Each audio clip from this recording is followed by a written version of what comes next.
We're moving now to year 2050. Allow me to introduce Rita Isiba, our morning news anchor.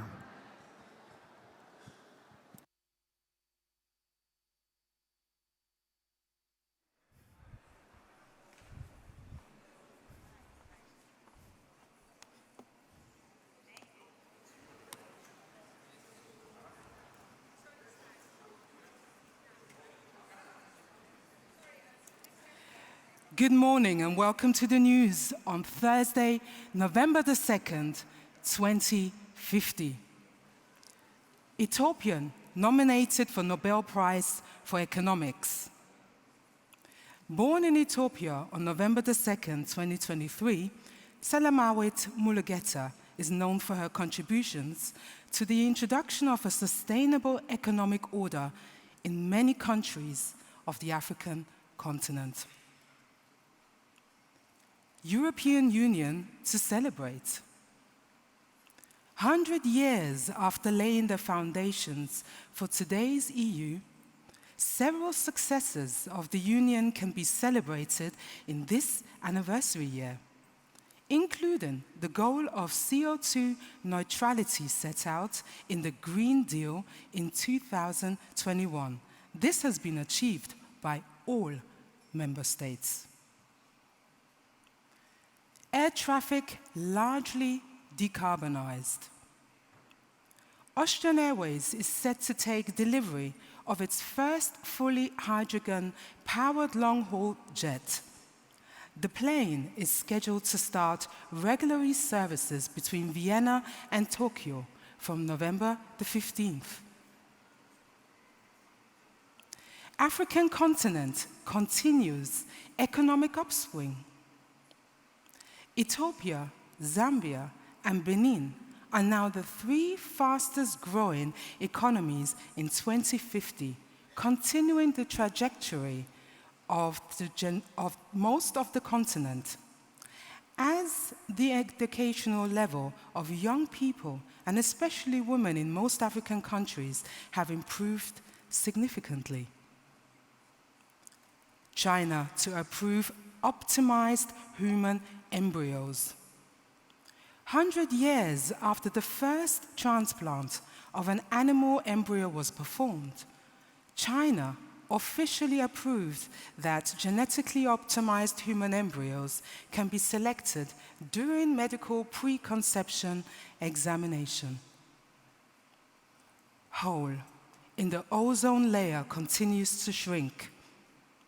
The so-called ozone hole is at its lowest level since 1987. The worldwide ban on CFCs introduced by the Montreal Protocol has significantly reduced the damage to the ozone layer in subsequent years, and which has led to today's level of regeneration. Hunger defeated for 20 years. Some 735 million people were still classified as undernourished in 2023. In the year 2030, the UN achieved their goal of eliminating hunger in the world. Thanks to great efforts by many countries, the world is still free of hunger to this day. Sports, no more Winter Games. The International Olympic Committee announces that the Winter Olympics will be held for the last time this year. Instead, the committee announced that there will be a UN Peace and Climate Games. The weather report for Europe. It will remain unusually warm and dry in the coming days. Starting next week, we can hope for some precipitation to be delivered from the hurricane, which is currently in the west of Great Britain, heading south. Temperatures tomorrow are expected to be 25 Celsius in the south and around 20 Celsius in Central Europe. So that was actually me anchoring the news of the future. Thank you.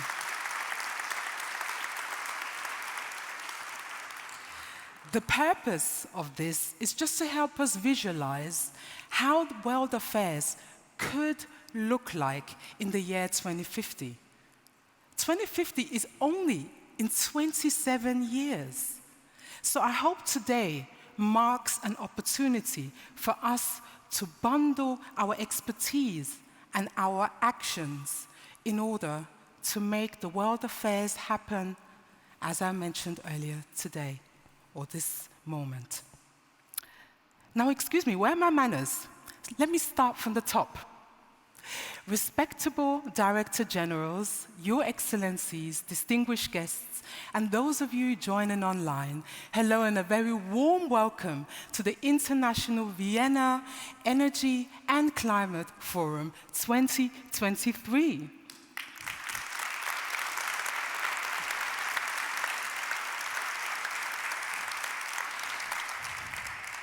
My name is Rita Isiba, and I'm delighted to guide you through the event of today and tomorrow, together with my co-hosts. And also, I would like to mention that this event wouldn't have been possible with the help of the United Nations Industrial Development Organization in partnership with the Federal Ministry of European and International Affairs, the Austrian Development Agency, as well as the International Institute for Applied Systems Analysis. So we're here at the Hofburg, where history and innovation intertwines. If you look above, you will see the first electric chandelier that was actually installed here as a testament to innovation and collaboration between Joseph Lobmeier and the renowned Thomas Edison. Also within this vicinity, the first electric generating wind turbine was installed here by the Austrian Joseph Friedländer almost 140 years ago. So I hope this serves as an inspiration that this space is where we can come up with brilliant solutions which are tangible to accelerate progression and groundbreaking innovation. So over the next 2 days, I'm thinking about years, over the next 2 days, we will engage in this powerhouse with over 45 experts and change makers who will present energy and climate solutions on various topics. So in the spirit of engagement, let's kick off this event with a greeting with the Austrian Federal President of Austria, Alexander Van der Bellen. Ladies and gentlemen, welcome to Vienna, welcome to the Hofburg. Every 2 years, this conference, jointly organized by UNIDO, the Austrian Government, and the International Institute for Applied Systems Analysis, unites so many bright thinkers and innovators in the field of energy around the table. And this year's conference is a premiere. The Vienna Energy Forum was transformed into the International Vienna Energy and Climate Forum, thus shifting towards a more comprehensive discussion around energy and climate.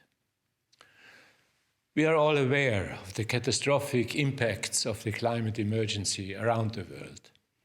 The latest IPCC report painted a brutally honest outlook.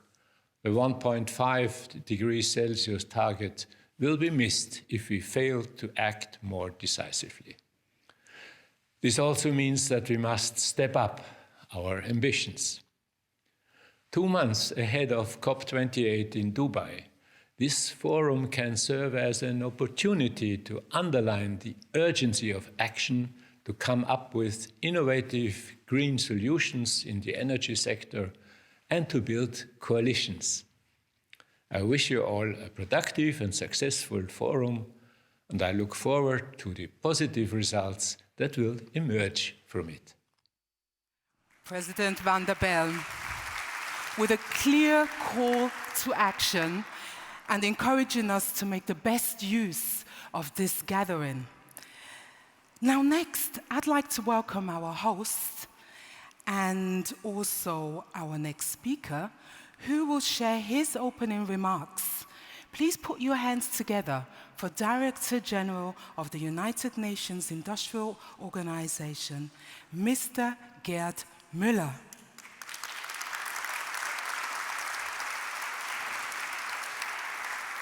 The stage is yours.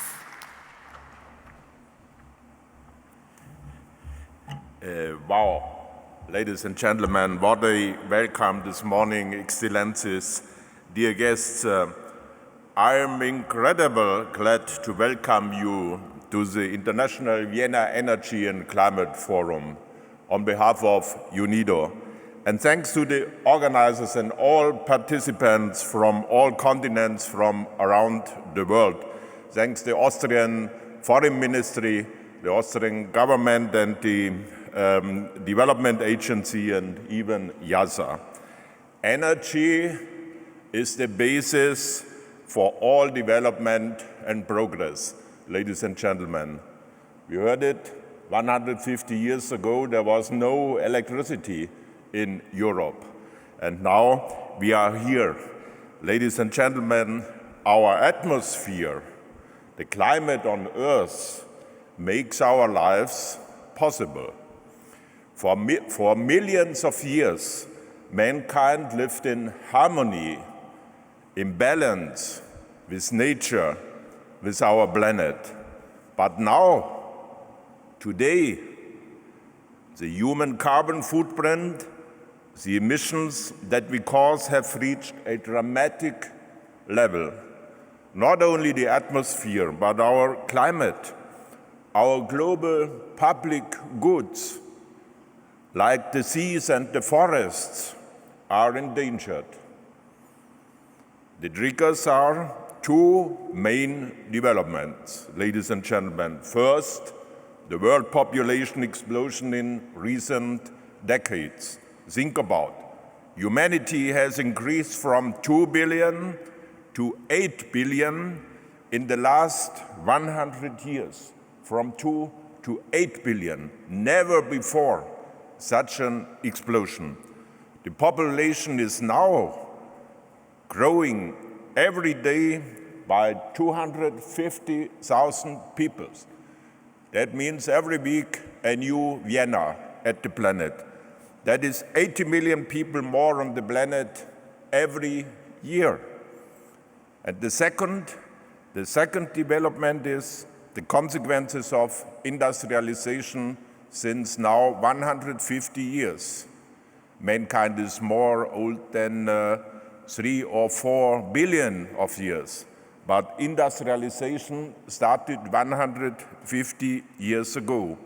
And that means energy and the use of fossil fuel in all of that time, the last 150 years. And the consequences of this for the climate and environment are dramatic. But we know what to do. The slogan, the message of this meeting is solutions. Solutions. We not only talk about catastrophes, challenges, we talk about solutions. Then we know what to do. The solution is the constant implementation of the SDG agenda, the Paris Climate Agreement, and the Biodiversity Convention. And industrialized countries, the G20, they have the most responsibility. The G20, they are indeed responsible for 80% of global CO2 emissions. Developing countries and LDCs are hit the hardest by the consequences of climate change, but they themselves historically contribute very little to it. Nevertheless, developing countries, the countries of the global south, they need a development perspective for the future. And that means investments and progress in industrialization, innovation, infrastructure, and jobs. Jobs are needed for hundreds of millions of young people, especially in African countries. Ladies and gentlemen, dear guests, the fact today is that the global CO2 emissions are still rising. That is the fact. And the global primary energy demand is projected to increase by 50 to 70% by 2050. Additional 50 to 70% by 2050. Today, roughly 80% of energy production globally is fossil-based fused. Therefore, the central questions are, first, how can economic development be decoupled from rising energy use and growing emissions? Second, what contribution can renewable energies and hydrogen realistically make to the global energy demand, and what is necessary? The third, what can advanced technology solutions contribute to reducing emissions? For example, CCS or CCU and small nuclear reactors and hydrogen. Ladies and gentlemen, overall, we must rethink the model of globalization. We must rethink our model of life and consumption. We need a new, sustainable, fair global model of growth and globalization. That means produce more with less energy, fewer emissions, and fewer resources. Yes, ladies and gentlemen, that is possible, but that is only possible with a new approach. With a new approach, with new thinking, innovation, new technologies and solutions. We know how to do. We know how to do. First, a multi-billion-dollar investment offensive for a global green transformation in industry, energy, construction, agriculture, traffic, decarbonization, and in circular economy is needed. We do have worldwide, globally, the technology and the knowledge for worldwide solutions. We do have the technology and the knowledge. I see enormous potential to create huge win-win situations between private companies and emerging and developing countries, with investments in a new Green Deal. We need a new Green Deal in partnership with industrialized and developing countries. Investments in the global south, especially in the African countries, is required. A climate finance agreement with a technological and development partnership, a green Marshall Plan for the global south, and implementation of the loss and damage fund now as a result of the COP28. Necessary is the fulfillment of the climate commitments on the part of the industrialized countries and huge investments in adaptation, mitigation, and nature-based solutions. Ladies and gentlemen, distinguished guests, experts here are discussing all of these questions and show real, possible, and effective solutions in Vienna. I welcome all of you, over 1,000 participants from all continents here in Vienna. We will together discuss and showcase concrete solutions for a green transformation to protect our climate, the people, and the planet for future generations. Thank you so much. If you stay with me, yes, stay with me, Director General Miller. DG Miller, if you stay with me here on stage. Thank you very much. Yes, I will stand next to you. So I would like to echo what you mentioned earlier. what resonated with me the most, and I think it's worth a tweet or maybe worth an X, I don't know how you call it nowadays. We need a green Marshall Plan, indeed. We actually have a film, so I invite you all on a time travel to explore industrial development, energy and climate solutions. Let's have a look at the film, and then we'll have a quick chat. Let's have a stand there.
Thank you to the gentleman whose perspective we saw through virtual reality glasses, Director General Müller. What was your take on this movie? What message transforms from what we just saw earlier? The first message, need a mic. Maybe you need a mic Yeah, there. okay. Let's stand there. So, as I mentioned, 5 nations, countries in the world are responsible for 2/3 of the emissions. 80% of the emissions responsible the G20 countries. So we have to start there first. That is these countries they have the main responsibility. And the second message is the consequences of climate change hit the poorest, hardest, the developing countries. And therefore, very, very important is now to start this loss and damage fund at the COP28 and to create a green Marshall Plan with the developing countries. And that means investments in solutions, in technology and knowledge transfer. Because, and that is the second message from this meeting in Vienna, we do have the technologies, ladies and gentlemen, experts, business people here in the hall.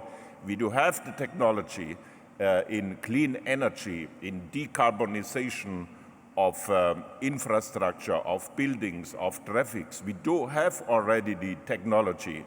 So now it's up to us, up to the industrialized countries to finance this green transition and transformation, these investments in Africa, in Latin America, in Asian countries.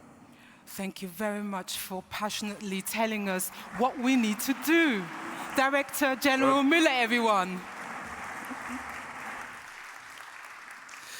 So, for many years, the International Vienna Energy and Climate Forum has been hosted together with significant partners.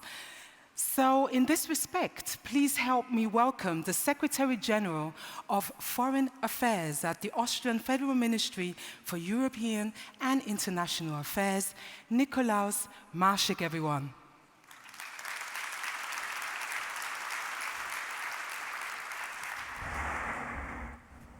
Thank you very much. Thank you very much and good morning. A very inspiring movie that we just saw. I counted 2 cows and many more electric cars. So Director General, we might have to discuss this future of sustainable agricultural policies also. But I want to wish you all a very good morning, in particular those participants who specifically came for this conference to Vienna and Austria. And I'm really honored to be able to co-host the opening of our today's conference. As Ministry for Foreign Affairs, we have for many years been co-organizer of this event, and as our president has already pointed out, this event has transformed. 2 years ago, it was the Vienna Energy Forum that now transformed into the International Vienna Energy and Climate Forum, and thereby we can highlight that energy and climate policies are interlinked. Some even say that they are 2 sides of the same coin. Ladies and gentlemen, we live in times of multiple crises. They challenge our society and they challenge us simultaneously, and they lead to an increasingly unstable and insecure international framework. And despite all these crises and despite all these challenges, I can assure you that the Austrian government has clearly always remained extremely engaged and committed to a very ambitious climate action and energy transition agenda. And as you are well aware, the Austrian government has an agenda that is trying to become climate neutral by 2040, even 10 years more ambitious than the aims of the European Union. How we will get there? Well, the public and also the private sectors are actively engaged in investing in innovative energy solutions, be it hydrogen, geothermal, or nature-based solutions for infrastructure such as cool cities. Consequently, we really hope that you consider us a credible host for today's forum. This forum is also a result of a very strong network. If you look at the organizations who are co-hosting, we have an international organization here today. We have the Federal Ministry for Foreign Affairs. So there's really a strong network of actively engaged organizations here in Vienna. And Vienna is proud to have a large number of international organizations advancing energy transition and addressing energy security, such as UNIDO and also the International Atomic Energy Agency, both represented today by their Directors General, which is a huge honor for us, and including also Sustainable Energy for All, REAP, the Renewable Energy and Energy Efficiency Partnership, REN21, and IASA also as co-host.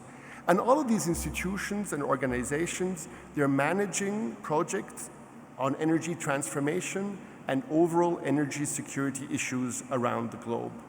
Austria, our government, we support these projects. For instance, we support UNIDO with the creation of regional centers for renewable energy and energy efficiency, or the use of green hydrogen for industry sectors which today still heavily rely on fossil fuels. We are committed to continue to support these partners in their work and in their mandate, thereby strengthening this platform that we have in Vienna and that some refer to as Vienna Energy Hub. Ladies and gentlemen, Austria is of course also part and member state of the European Union. And if you look at the political agenda of the European Union, you will see that it clearly focuses on climate policy and on energy transition. For decades, the European Union and member states have been leading international climate policy debates with the European Common Market through international partnerships as well as in multilateral frameworks. In these last years, these policies have been increased and have been further developed, in particular by the European Green Deal, by the Fit for 55 packages, as well as through international climate financing, in particular the Green Climate Fund. And Europe's focus is on lowering greenhouse gas emissions while at the same time stimulating economic growth and strengthening international competitiveness. If we look at the energy sector of today, we see that it is responsible for 77% of greenhouse gas emissions. And thereby we are aware that all of our countries need to transform and adapt energy systems on a national level as well as regional and global. There is reason for optimism. If we look at last year, 2022, more investments were made worldwide in renewable LNGs than in fossil fuels. Director General Müller has spoken about COP28, and yes, we are only a month away from COP28. COP28 will determine climate politics for years to come. And we're all aware that we are currently not on track to achieve the 1.5 degrees Celsius goal. The meeting in Dubai will be a defining moment for the international community to act. We all know that there is still hesitance and resistance on a global level to phase out fossil fuels. For us, this is extremely worrisome. And therefore, I appeal to this conference to use the upcoming 2 days to serve its motto, progress by innovation, and discuss, and that's I think what the Gerd Müller also said before, to discuss solutions. We need solutions for progress in energy transformation and innovative climate action. I thank you very much. I wish you a very successful conference, and representing the Austrian government and Ministry for Foreign Affairs, I also wish you a very pleasant time here in Vienna. Thank you very much.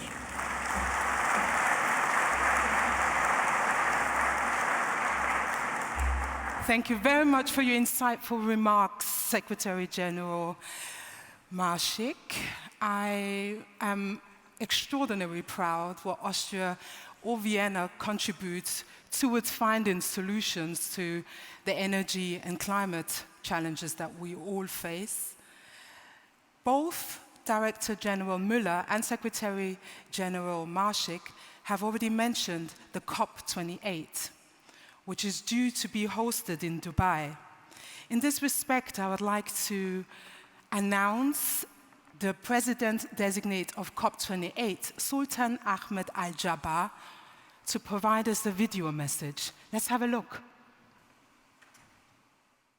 President van der Bellen, Director Mueller, Excellencies, dear friends, honored guests, it's a pleasure to have the opportunity to address the International Vienna Energy and Climate Forum. And allow me to thank the organizers of this important event hosted by the government of Austria, together with the United Nations Industrial Development Organization. The theme of this gathering, Progress by Innovation, aligns very closely to the priorities of the COP28 presidency. COP28 is focused on delivering practical solutions and real results that can benefit the climate and socio-economic development at the same time. And with just 27 days to COP28, I am keen to include all stakeholders from government, industry, academia, civil society, and everyone who can make a positive contribution. Excellencies, as you may know, COP28 will deliver the global stocktake, the first official report card on climate progress since the Paris Agreement. It will show exactly how much work the world needs to do to achieve the goals of Paris and keep 1.5 degrees within reach. The science is telling us that we must reduce greenhouse gas emissions by 22 gigatons over the next 7 years. This is a huge task that will require a system-wide transformation of entire economies. It will require us to apply every technological solution available across every industrial sector. In short, we need a comprehensive, holistic program for green industrialization. As such, I am calling for a global goal to triple renewable energy capacity by 2030. I am calling for the world to double energy efficiency, as that is the cheapest, simplest, and fastest fuel available today. And I am calling for new energies and new technologies like hydrogen and carbon capture to be incentivized, commercialized, and scaled. Smart government policies that send clear market signals are vital for this. Strategic investments across heavy emitting industries are vital for this. And a holistic approach that addresses the supply and demand side of the energy industrial value chain is also vital for this. This is where organizations like UNIDO are making a real difference. UNIDO's Green Public Procurement Pledge aims to reduce carbon emissions from major government-led construction projects like bridges, tunnels, roads, and schools.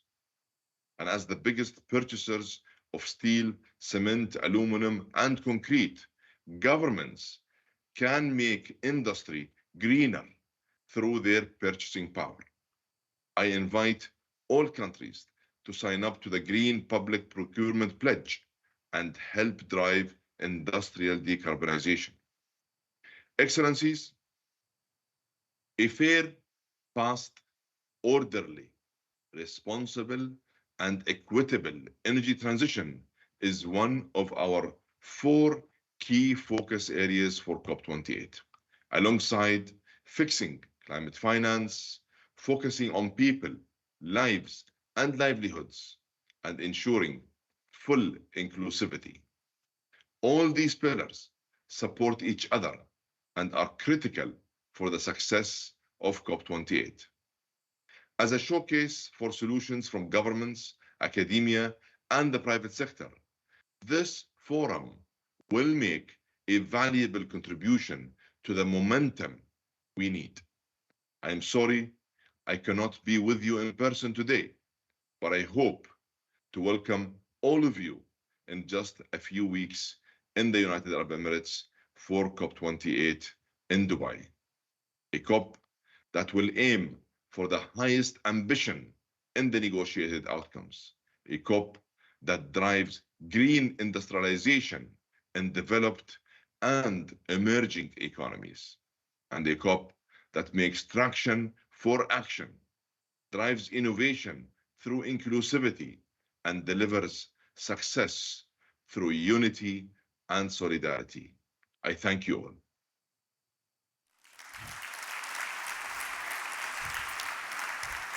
Sultan Al-Jabbar, what I'd like to echo from his talk or from his message was to generate a holistic, comprehensive program towards green industrialization. Now I'd like to move on to our next session. As an Austrian woman with Nigerian roots, I'm particularly intrigued with the upcoming talk that we are going to have in regards to moving ahead from the SDG and Climate Ambition Summit. I'm delighted to welcome you, the next speaker on stage, Special Advisor to the UN's Secretary General on Africa. Please put your hands together for Cristina Isabel Lopez da Silva Monteiro Duarte.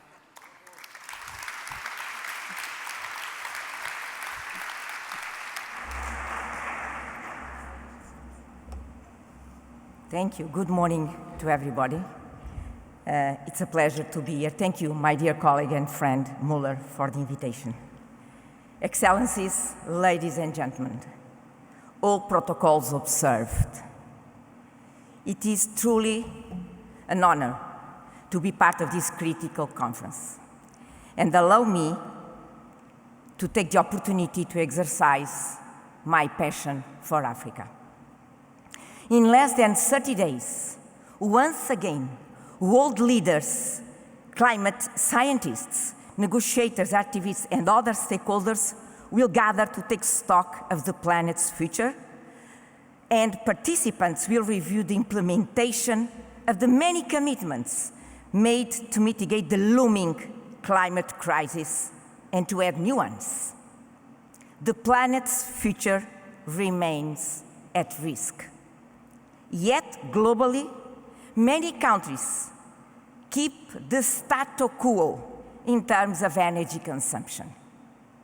Instead of meaningful and deep cuts in emissions, the conversation revolves around alternative solutions for carbon offsets and carbon markets, as well as providing FTI subsidies for the nominal integration of solar and wind power in their energy mix. Despite the many pledges, global CO2 emissions continue to rise in 2022, increasing by 1.5% relative to 2021, and they keep inching up.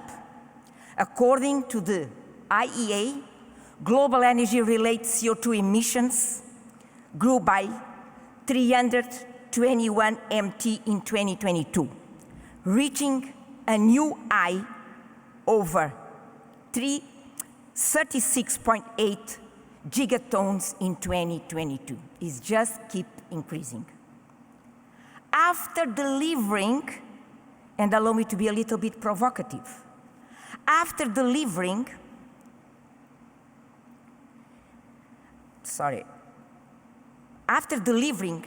28 meetings since '95, we need to ask if the Conference of the Parties has delivered a credible, mutual accountability framework and mechanism. As far as Africa is concerned, the question should be how the absence of a credible, mutual accountability framework and mechanism has been impacting Africa's development options, paths, and policy decisions. This credibility of the absence of this mechanism, credible mechanism, has been affected particularly by the incredible shifts in tone and narratives in the global energy landscape since COP26 was held in Glasgow in November 2021. Again, comparing the numbers. In 2010, Africa's emissions were 0.66 gigatons, and rose only to 1.45 gigatons in 2021. During this same period, high-income countries alone emitted 12.4 gigatons in 2010 and 12.6 gigatons in 2021. So, Africa's contribution to global emissions are minuscule. Despite that, African countries have been always more than willing to embrace a green energy future. What is hanging in the balance is a clear path to a such future. We must reach the same destination, a green planet. But it is imperative to recognize that Africa has a different starting point.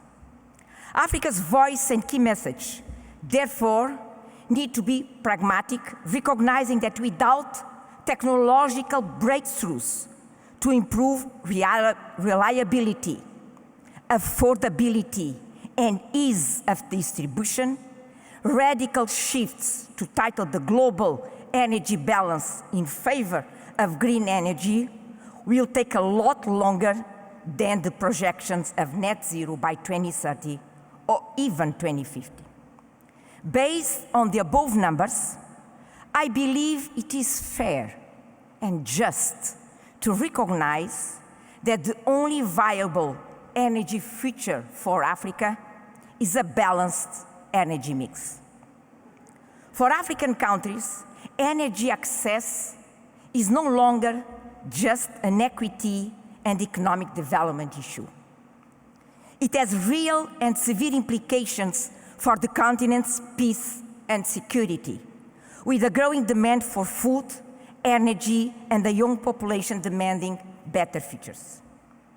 Even though Africa is home to 17% of the world's population, the continent represents only 3.3% of global primary energy consumption, 1.1% of electricity generation, and 3% of global energy use in industry. Moreover, each African country is at varying stage of its energy journey and enjoys different energy sources to generate its own energy optimization. The picture here is that a strict one-size-fits-all is not a solution for Africa, nor is it for the world, as you have been clearly witnessing in the last 2 years. The concept of just energy transition, in the case of Africa, needs to adopt a homegrown approach that reflects what is possible versus what is achievable versus what is needed from an energy access standpoint. It is therefore unconscionable to arm twist the entire continent into accepting an unrealistic, only renewables from now on argument, knowing full well that renewables can only be part of the equation in the path to a sustainable energy future. The continent's future and this transformation instead lie in a balanced energy mix if all in this room are truly committed to the principle of no one left behind. African countries need to have differentiated timelines based on each of their economic realities and capacities to realistically meet global commitments while balancing their populations and industrial needs. Achieving an African clean path to development will take time, especially since some African countries are not just looking to transition existing capacities to cleaner energy, but rather in developing all new energy capacities, generation capacities. Global policies and timelines designed to limit greenhouse gas emissions that do not take the continent's unique circumstances into account threaten to limit Africa's capacity to grow, creating an impossible trade-off between African countries' right to energy access and compliance with climate change commitments. At the end of the day, Africa has been caught in an incoherent straitjacket. In one hand, excluding North Africa and South Africa, if the 1 billion people living in 48 African countries tripled their electricity consumption overnight, and 100% of that new power come from natural gas, the effect would be equivalent only to 0.62% of annual global emissions. In a continent where CO2 emissions constitute only 3.9% of the global emissions. On the other hand, the European Union consumed over 3 times as much energy as Africa in 2019, despite having a population just over 1/3 of the size of Africa's population. And more, France and Germany combined energy consumption alone was greater than the entire African continent in 2019.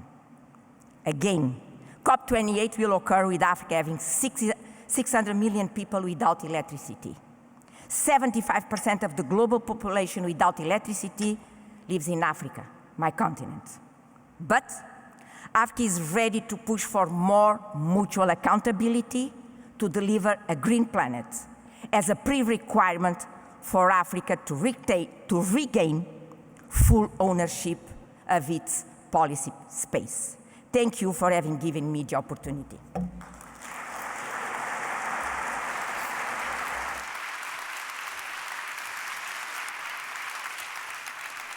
Thank you, Christina, for breaking it down to us so clearly. There isn't one full, comprehensive approach for the situation in Africa. We all need to look at it individualistically.